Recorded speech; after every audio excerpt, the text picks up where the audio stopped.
get some fresh gloves on. That is on point. So we're gonna remove this.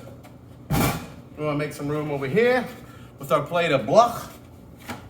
Slide this down. And we're gonna go over real quick the how we put together our Cuban sandwich. All right. So the first thing is people will say, you gotta have good bread. Well, I agree. The bread we got is Cuban bread, and how do I know that? Well, that's easy, because the sticker on the box from Cisco says so.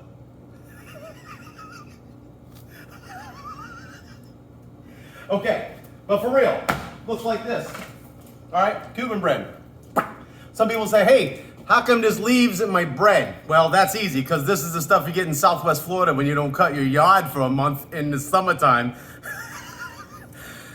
Just kidding. It's actually what it's used for is the scoring. So I'll try and show you here, but there's a line on here you can see. And what they do is, after they roll it out, they place these palmetto leaves in there, and that helps to score the bread so that when it rises, it allows it to expand when baking. So you'll see little score marks in here. There's one right across there. If I put, I assure you it's there. All right, so good size sandwich. Well, that's easy. Usually we do a third of a loaf, right? 1/3. So right about there. Then we're gonna cut it in half. All right, just like so.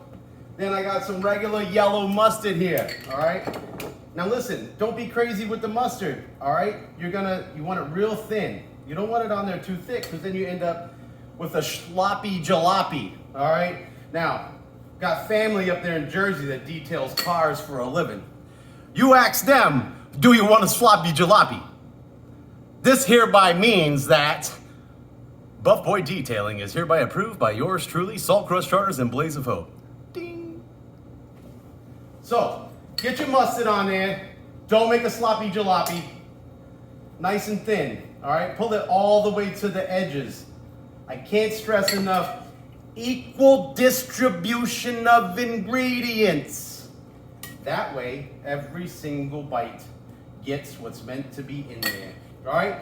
Bam, we got the bread. Now, what we're gonna do is, we got some pickles, all right? Sandwich slice. Don't get crazy with the pickles, okay? Don't get friggin' crazy. Equal distribution of ingredients. That's it. Maybe there's a little tiny hole there. You can tweak this.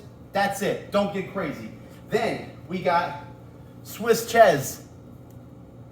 We're gonna put that on there. Bam. Bam. Bam, bam. Then the next part is going to be the ham. This case is thin ham. Put it on there. 1, 2, 3, and 4. And then finally the last step is our magnificent pork here, which, you know, I mean, if you're making it for yourself, just go buck wild. But if you're trying to save a little bit of money, you can still go buck wild, because they'll come back. All right, so now we got that together. We put it together.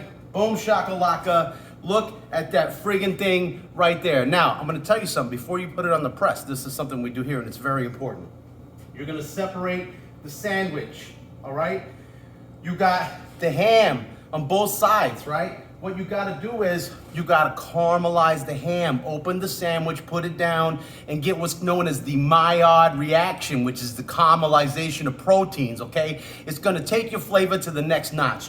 Caramelize your ham for like, I don't know, 1 or 2 minutes, that's it. Then scoop both halves, put them together, put them in the press, put it down, forget about it for about 3 minutes, flip it, do it again until your bread is crunchy, right, on the outside, and the middle is nice and hot. So, that's how we make a Cuban here. And I went ahead and made one for myself, so I'll show you that.